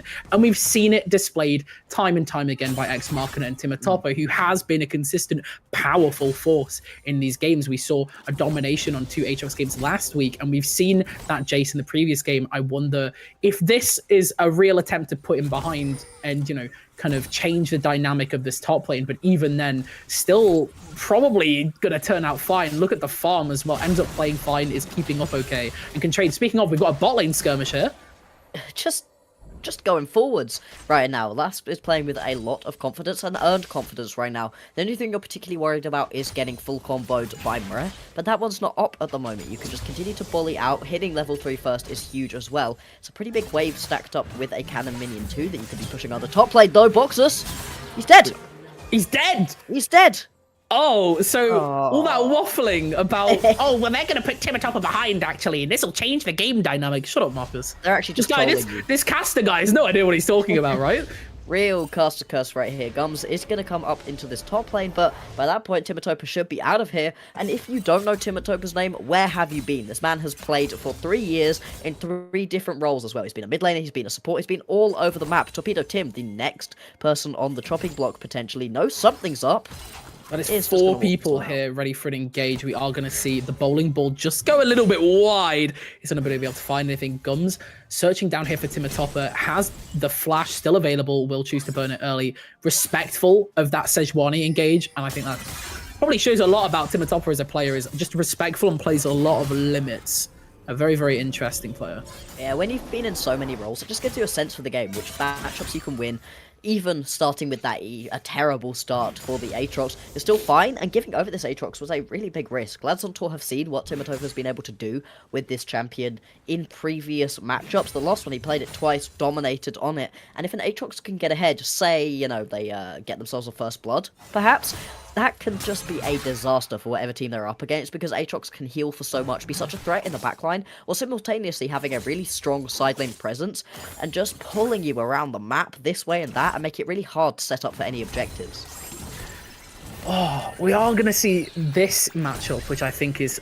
I want to talk a little bit about this. So Eden here, very, very proficient Tristana player, and seems to be putting Torpedo Tim at a slight disadvantage here. Normal for this Aurelia, but hasn't been able to really skirmish in the mid lane as much as they thought they would have. Again, Eden being able to play limits very, very well on this Tristana. A lot of harassment, and it's a lot of us. It's a way stronger lane phase than we saw last game on the Ahri, which definitely did not look or feel like a comfort pick last game. So we are seeing a bit more of a change here. Torpedo Tim choosing to play these AD mids is very interesting. I don't think we're going to see anything found in the mid lane here unless we see a quick engage come through here. There's not enough mana to look for another set of trades. The passive is fully stacked up, level 6 coming through. Eden waiting so patiently on that rocket jump out, but can still flash back in. The six! Oh, level 6! No way! Ends up buster striking them just out of the way, and there's not going to be anything found. However, look at where Boxes is. We are going to see the bowling ball go just a little bit wide there from Eames, but there is so much happening around the map, and now there's a trade in the bot lane because Sejuani was there as well, and Bloxy, you take over. Oh my god, never mind, there's a Gwen ult popped, and oh my goodness. Action Slow it everywhere. down. Slow it down. You really don't get to have a breather on this one. They're actually speedrunning trying to kill the Mac right now, and doing a pretty... you know, good job of it, I'd say. This could potentially turn into a dive. You've got a lot of CC, and this is a huge wave underneath the tower. Mret is going to go for this to get stunned back into the wall. Flashes forward, last is going to flash back too, but that might be one dead Rel. Indeed, going to go down, and Akers will pick up that kill. Exactly what you wanted. As Lads on tour, perfect kill onto a perfect player. Oh. And that's a huge wave still under turret. That is so tragic as well, and even with the Lilia walking down here, they can still play aggro, because realistically, what's a level 5 Lilia doing to you here? Like, nothing. Honestly, it's just so, it's like complete bullying and harassment here coming through from the side of Lads on Tour, lots of limits being played, and we were speaking about how Vayne is strong at all portions in the game at the moment, but at the same time, like, can't really do too much into this Kaiser Galio, which is just free harassing, free hitting, has the Sejuani down as well, so will prevent any like you know, strong engagers coming through from like the side of this Rel. So it's just really, really hard to play this overall, and we are seeing a bit more confidence now coming through even after that defeat from the Lads on Tour, and I kind of like it. Yeah, I like the way that they've been playing this early game so far.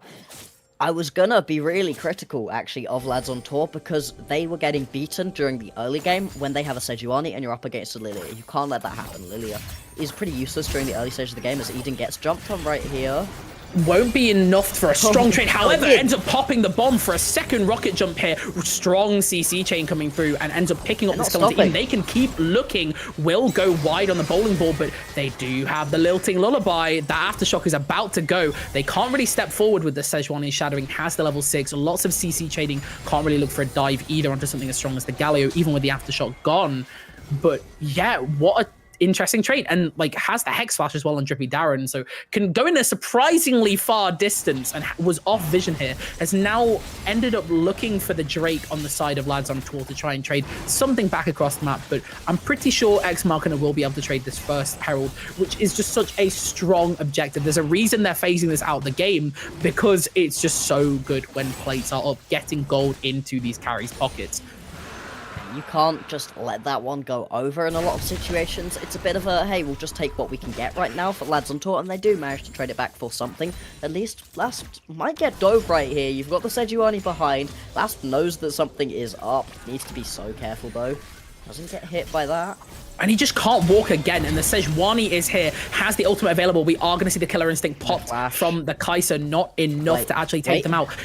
I think this is greedy. This is so greedy from Gums here, but is playing Sejuani, thankfully, will end up living. Not a third proc on that Silver Bolts feels kind of bad. And we are just going to see like just another, like what, 2 waves gone? So I think that must be like 4 waves equivalent of XP gone now. Yeah, it's getting a little bit dire right now for Last. Luckily, Darren is getting things done elsewhere, and that Rift Herald take that play into the mid lane is going to make it feel a little bit better. And that's what you're doing to Last right now. You've made an agreement with him. Hey, you're going to have a pretty miserable time, but once we get to these team fights, you've got plenty of frontline protection. You don't need to be the only source of AD damage because we've got that Tristana mid. So you just sit there, absorb the pressure, try not to die to these dives. Has done a pretty good job of doing that when he has got pressured, still tends to be getting at least a 1-for-1 or just getting away, and the rest of the team is able to get things done on the rest of the map. Mid lane, there's a huge CS difference, and it'd be interesting to see what the gold is like right now, because Aurelias that fall behind can still be useful, but you got to play it really effectively, whereas Eden is feeling himself on this Tristana and seems to have no problems with stepping up, and I think somehow he's safer on this Tristana than he was on that Ahri. Yeah, for sure. And there's just a lot more harassment directly in this lane as well. I think you said that Irelia can definitely help when behind still, but only if played well. But as I mentioned in the draft phase, I wasn't particularly sold on Torpedo Tim's performance on the Yone when it came to translation of like worth and like gold worth in these team fights. And I'd argue, never mind, that point is going to have to hold on. We are going to see the Looking Lullaby immediately popped onto this Galio here, not going to be able to look for anything yet. Will end up diving. Can't quite secure the kill. Drippy Darren drops and falls here to Akers. Kai'Sa burst damage will just be enough in tandem with that tower damage to actually pick up that kill. But yeah, it's just what a bit of a messy dive there. Again, not quite able to catch. Yeah, Last couldn't hit, and also the Lilting Lullaby couldn't come out yet, which kind of sucked because of the CC. So maybe if it popped a little bit earlier, they could have gone rare, but before then, it was really, really hard. So anyways, I was quickly just going to mention, never mind, I'm not going to mention anything. You never get to say about anything. Yeah, so we are just going to see Blast die. Sorry, sorry to spoilers. That's a Sejuani full HP against a half HP Vayne at level 7. She does a surprising amount of damage. There's a reason that you can take Sejuani into the top lane, especially if you ever build yourself the Heartsteel. This is a little bit off topic, but Heartsteel Sejuani, occasionally you just bonk a poor AD carry to death, and they're sort of like, this is a tank, and you're like, no, I'm actually an AP carry. I brain rot. You said Heartsteel Sejuani, and I'm like, she's not in that band. What do you mean? I was so... I hate it. It's just... K-pop, man. Honestly. It's not K-pop. Mid lane. It's a rap group. There is a kill in the mid lane right now. Torpedo Tim might outplay it, but not going to be able to queue enough waves for that one. Eden can't quite secure the kill. Lives on 1 HP, and that is tragic. Here, we are going to see the cute little emote pop, unfortunately. Stay for wave and everything. That's crazy. And you can't even reliably kill as well. You have no mana. That's an Aurelia sustain with a level pop as well. I feels kind of bad, but yeah. It's not K-pop, it's a rap group. It's different, okay? Fine. Gosh, not everything's K-pop. Yawn. Anyways, we are going to see that Herald popped in this top lane and more gold in the pocket of Timotoppa, and it's what we want to see as well. It feels quite nice. And the TP coming through from Torpedo Tim just a match here. A double TP. They really want them dead. We are going to see World Ender popped. Gum's not going to be able to quite land that flash knock up on the Q there. Should be able to get the CC down. Facing a Lilia sucks. Oh, it's such a narrow place to fight in as well. The Lilia will get the Lilting Lullaby. Is going to be blocked. The damage by the Aurelia W. But look at where this fight is taking place. It's in a small enclosed space against an Aatrox and a Lilia. It does not feel good to take that fight. And the bomb will KS. Nice gold in the pocket of Eden, but yikes. A really, really turned fight. That's 2 TPs. Not just 1, 2 TPs burnt for a lost fight. And you've got to feel that sting. That's another kill going over to Eden as well, who's able to make his way all the way up. And chasing Lilia in general feels bad because she's a fast Bambi. She hits one of her spells and just gets such a big movement speed buff. At the same time, Aatrox also gets a lot of movement speed off of that ultimate. And just deals a lot of damage in an enclosed space, like you said. Boxers might have stepped up a little bit too far right now. I've seen Gwen's come back from bigger deficits, to be fair. Oh, that could have been a kill. If Eames and Ego that was definitely a kill on Gwen. Oh, we are going to see a 1v2 in the bot lane here. Erling Nolan missing the really, really important W here. Last not quite flashing out that hero's entrance. The killer instinct barely keeping him alive, and the kill goes through to Mer. Ends up popping the Sejuani, or Radiant Virtue keeping Ak is in the fight long enough to stay alive, but Eden here to clean up, here to finish the job. More rocket jumps coming through. I don't think they'll be able to secure that CC on to Eden to get out and live. However, these are 2 very, very bulky characters. So ends up just being able to walk out, but you kind of see the vision in there for the side of the lads on tour, but you did not expect a Rocket Lady jumping onto your face and shooting you. So, unlucky, guys. Just, maybe should have called the mid-rotation. Quite possibly. Instead, gonna give over a kill. Last really tried to flash right out of that Heroes Open entrance. Didn't manage to do so. There's a Drake up right now. Torpedo Tim might be getting dogpiled right here. Oh no, I don't like where this is going. Timotopper will be able to reliably land that CC. Gets the drag back, not quite. Ends up popping that Q. Lots of damage coming through, and you can't quite Vanguard's Edge out of that one. Very, very tough. Is Vanguard's Edge, right? The W, I can't remember. It's a card in the card game. That's the only reason I know that ability's name. No one plays that game, Marcus. What are you on about? Anyways, Drake is up here, and I wonder whether or not they've actually going to be able to go for this. A really, really good flash Q, and unfortunately, Akers will just be CC chained. Another kill. Well, no, another kill. First kill in the pocket for last, actually. Wow, I did not realize how much a deficit this Vayne had been. A great time. He really hasn't. By the way, the Vanguard's Edge is the ultimate on the Aurelia. That's all right. It My is bad. a great name for an ultimate, as this It's Infernal so Drake cool. does finally get started up. TP coming through from Tristana as well. Yeah, this is a 5-man play right here. The Gwen is not here, does not have TP. Yeah, we are going to see the wards end up pop. Will end up picking up Mret immediately. Not much other CDs burn, and they kind of can just take this Drake, stops that Drake stacking, but I'm not gonna lie to you, man. If this game keeps going the way it's going, I don't think we're ever hitting Soul. I'm gonna keep it real. It is pretty dominant display here overall from Ex Machina and just the way they're playing these team fights now. And I think it doesn't really matter the 1v1 potential of these players, although I was saying that Timotopper and Eden have been playing it very, very well. But even then, the team fight and the coordination, just the engages have been so solid that you can't help but wonder if it will just keep getting worse for the side of the lads on tour, who are just down resources, down map pressure, down vision lines. And it's really, really hard. And items, true. Yeah. I did not realize how far down they were. Really, really nice engage. And oh my goodness, what an insane W buffer. I think that was incredibly well read. Yeah, knowing that you just have to buffer that one correctly, otherwise this Eden, you are absolutely dead, has not been killed so far as well, on the way to that second item completion too. Kraken Slayer already done. And hang on a second, as Akers goes in, should be able to pick up a kill for himself here, unless... A little bit of an overextension. I think that's a very, very ego play here, being able to be cut off as well. No flash over the wall to keep them safe. Mrare will get taken down as well, securing even more control of this map. Should be able to look towards the Rift Herald now while Eden gets this mid tower was last. The map is completely open. All tier 1 towers are gone. And this essentially means that the jungle is now completely in the favor of Ex Machina. The way the vision lines work in terms of these turrets will mean that they just have so much space. Yeah, you really don't get to step up right now, and it makes farming so difficult. Lilia also farms and clears the jungle much quicker than almost any other champion in the game, pretty much the fastest that we have. And so the second that she steps up, sees some chickens just sat there, you end up losing them. Last in a 1v1, gets the knockback under the turret, still going to go down because this is a Aurelia. Still, World Ender popped him. Red just keeping them safe. Eden cancelling the jump, but also his jump being cancelled. Timatopper won't be able to find any hits there, but that sure is Tristana.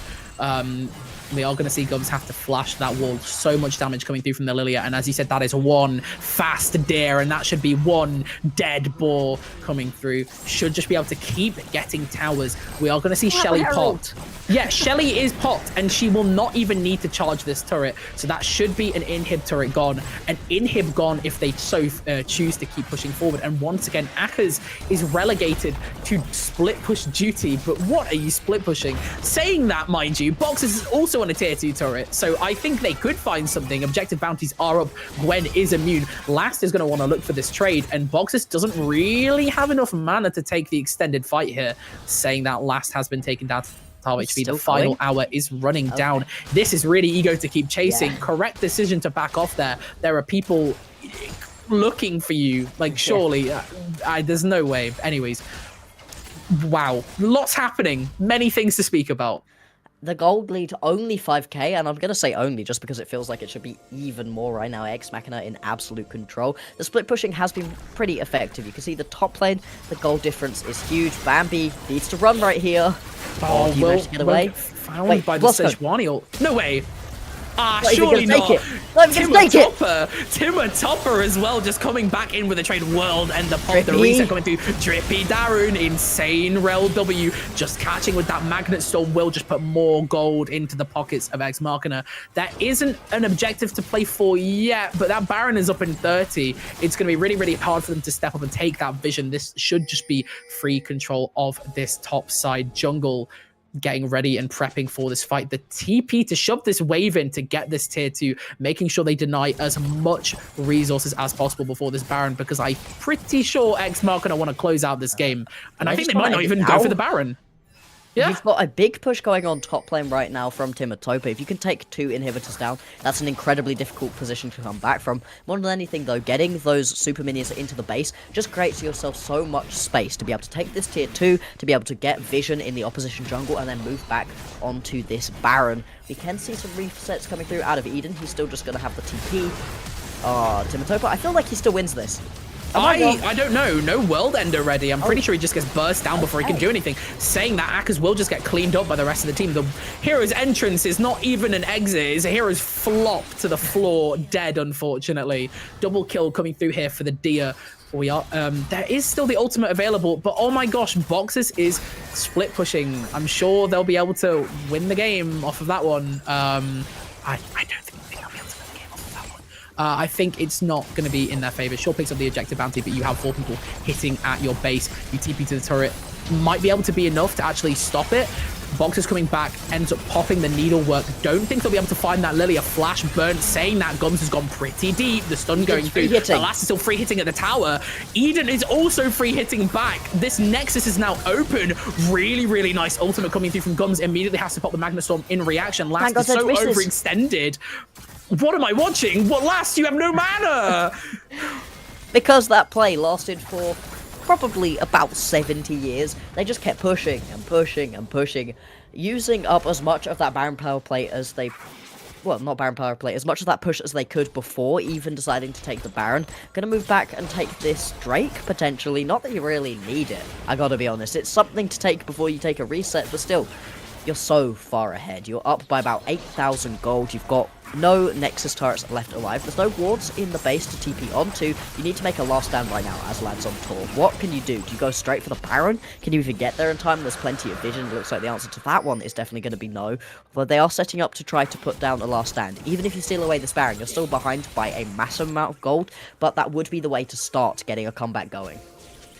We are just going to see this, like, setup here. I wouldn't even say there was going to be set up for a Baron play, because look at what Timatopper is doing, just walking into the base, has the Edge of Night available, is ready to just take these strong trades, blocks a lot of the damage, but World Ender has to be popped. Boxes will look for the kill. Surely Timatopper falls here. The needlework just catching and slowing him, does not go over that wall, but the Baron has been started. I think they're looking to end the game. Eden has no rocket jump available, is walking into the loving arms of the gonna enemy die. team, but is the sacrificial lamb to secure this Baron. It's ticking down. No steal available here for the Sejuani. That's at least 3 with the Baron, and that's on last as well, so can actually look to end the game. We're very deep, looking to stop these resets and actually keep this base safe. Yeah, there's a lot happening, and I feel like it should just be up to Xmark to just end the game now. Yeah, they seem to be playing with their food just a little bit. Timatopa, really impressive game throughout the early stages, but a little bit over-aggressive right there. Same thing with Eden, although you still managed to push the jungler away by a little bit of time, secure yourself your team the Baron, so it's not the end of the world. So you don't get the Baron onto all of the members. You would really like it onto Timatopa, split pushing on the side lanes. You'd really like it onto Eden too, because he can either group up with the team or go into side lane. You've got that rocket jump to keep you pretty safe. Not ideal play, but still, once you're this far ahead, Ex Machina really don't need to do anything that insane. And I'd like to put a little PSA out to Bath, Southampton, or if we end up seeing lads on tour back, maybe ban the Aatrox. Maybe. It's so strong. He's so good on it, Timatopa. Honestly, and we are going to see the startings of a team fight here. The Lilting Lullaby interestingly popped onto just the Galio here. Really, really strong engage from Drippy down here. Magnet Storm coming through. Hero's Entrance will keep them alive for just a little bit longer. Timatopa able to follow up here. The World Ender coming through. We can't really see Aka's free hit. It's just getting chunked down by this constant AoE. Eden has been isolated and is taking out the fight, but it won't be enough. Gums is chased under tower, and it is now a 2v4. The final hour has been popped by Last. Another kill on the board, and this should just be a free team wipe. And this should be Game 2 and the upper bracket finals taken for the side of Ex Machina. They have secured their spot in the Winter 2023 Prize Playoffs Finals. And what a game, a complete domination once again from a team that we definitely thought would give more of a contest. It was very, very impressive. I think we should be getting an interview for one of the players from Ex Machina again. The different one than last week, though. Make sure you stay tuned. Exclusive, never before seen interview. You must stay to watch. We'll be right back after a break.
You're thinking of me, but you're just lonely. To me, I'm special, but to you, I'm anybody. But to you, I'm anybody. But to you, I'm anybody. But to you, I'm anybody. Anybody. But to you, I'm anybody. But to you, I'm anybody. But to you, I'm anybody. Anybody. But to you. But to you.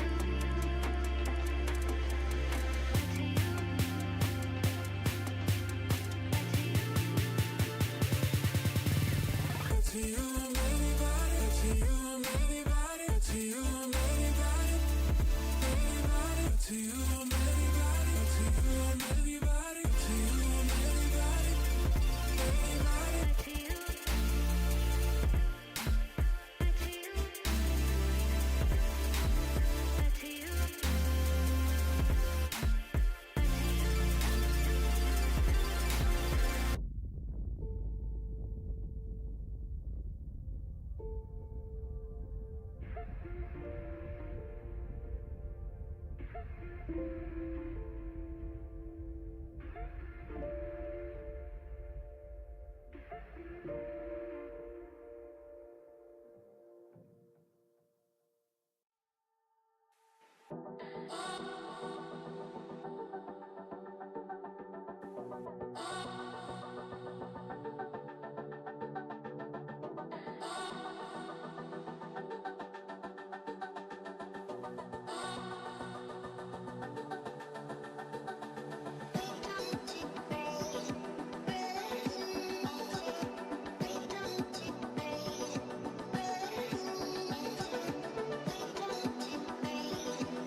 Hello, everyone, and we are back with the University Esports League of Legends Winter 2023 prize playoffs upper bracket finals. The victory has just gone once again to X Marketer. It feels like the X Marketer show on University Esports broadcast, and we are here with Eames for an exclusive interview. How are you doing, Eames?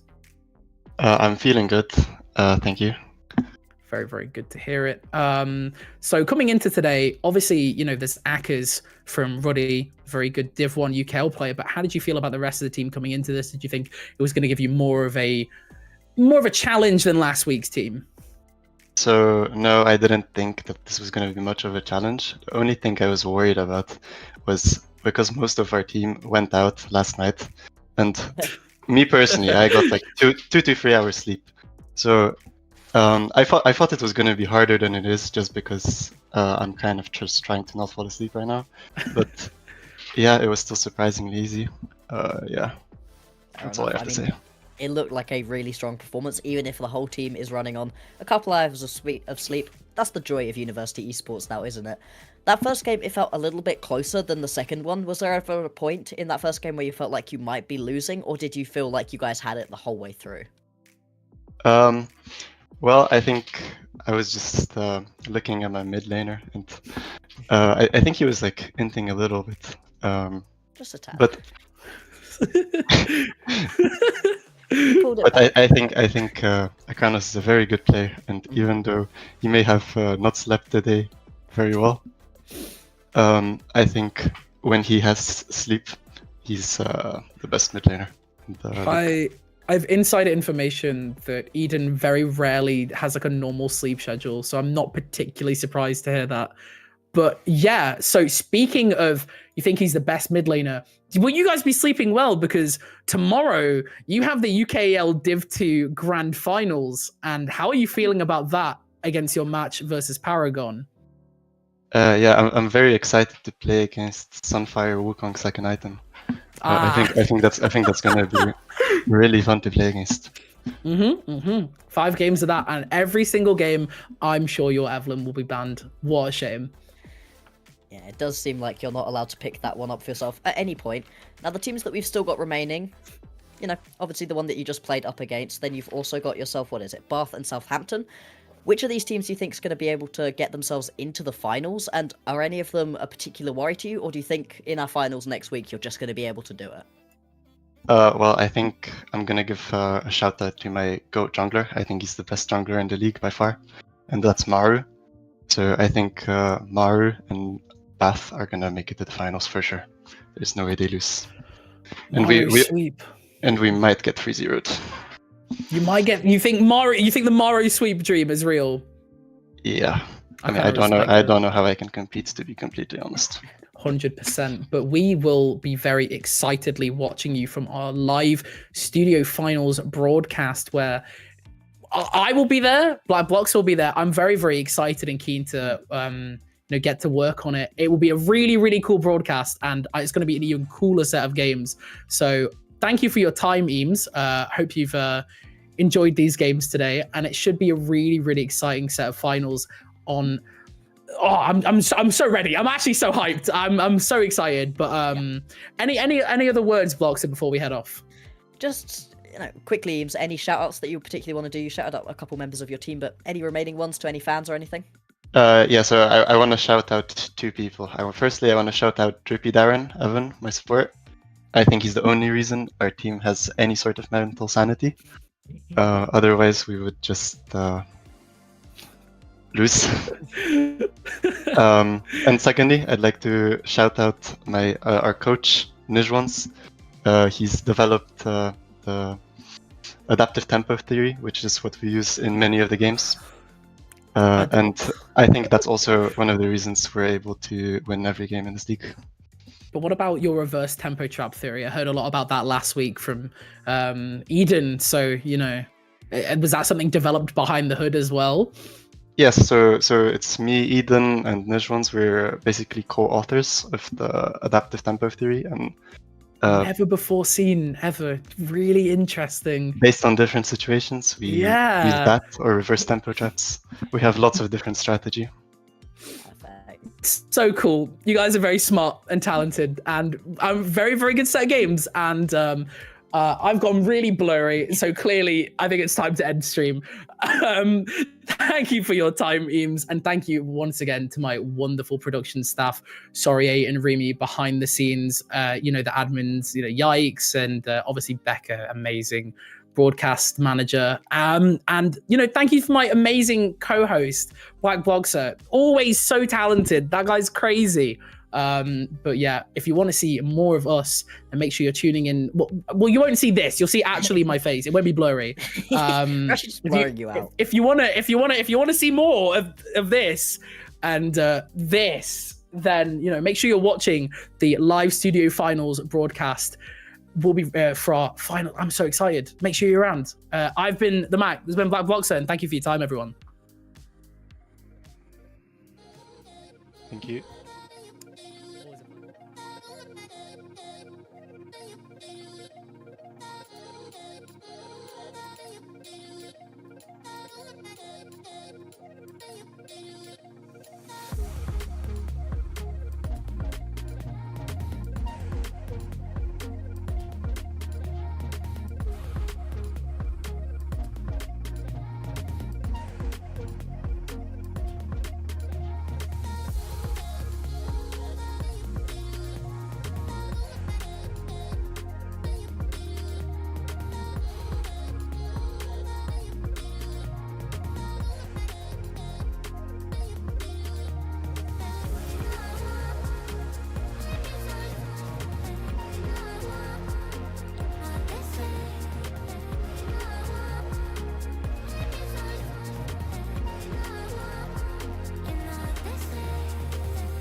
thinking of me, but you're just lonely. Tell me I'm special,